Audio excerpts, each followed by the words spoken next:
We feel lonely, even when surrounded by people. But it's not the desire to be alone that isolates us. It's our thoughts.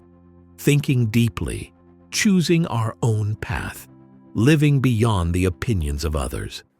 When you start questioning your assumptions about the world, you begin to live in a different way. You're still moving through the same reality as everyone else, but you're seeing different things. Plato described this in his Allegory of the cave. People sit in darkness, watching shadows on a wall, mistaking them for reality.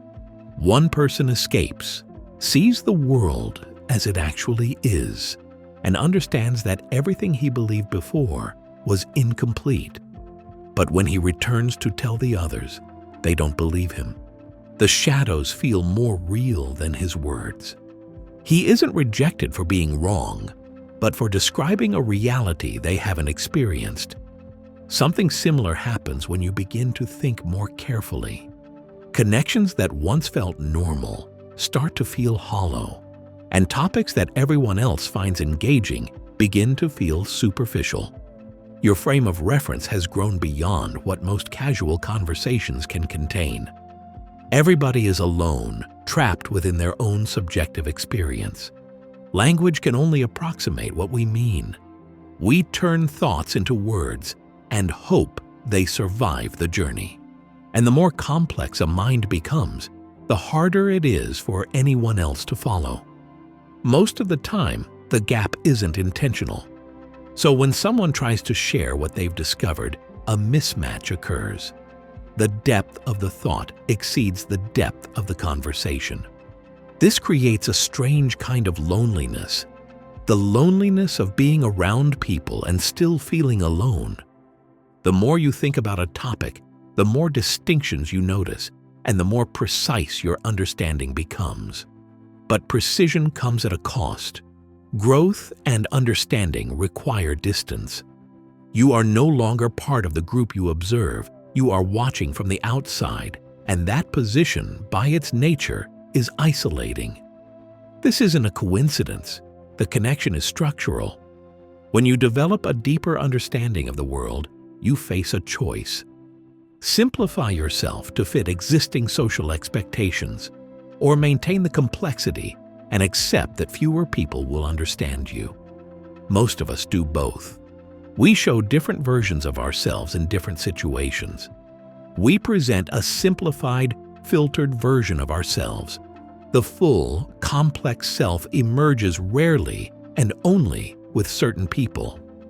Every conversation requires deciding how much to reveal and how much to hold back. Over time, many of us come to prefer solitude, where our thoughts can be as complicated as they need to be. There's no need to simplify, no awkwardness from being misunderstood, no exhaustion from constant pretending. But this creates a problem. We are social creatures. Constant isolation harms even the most introverted person, who still needs genuine human contact. So the question becomes, how does someone who thinks deeply find connection without sacrificing the depth that makes connection difficult? The answer isn't to stop thinking deeply. That's impossible once you've started. You can't unknow things once you know them. Instead of trying to connect with everyone, focus on the few who ask the same questions and see the world through similar eyes. We don't need many connections. We need the right connections. One conversation that truly resonates is worth more than 100 that remain on the surface. The people who changed the world found themselves in exactly this position at some point in their lives. Thinkers like Marcus Aurelius spent significant time alone, even as an emperor. If it weren't for his desire to record his thoughts and values, we wouldn't have meditations today. Loneliness is neither a sign of failure nor of success. It's the soil where depth takes root. The world may never understand why you walk this lonely path, but sometimes it only needs to make sense to you.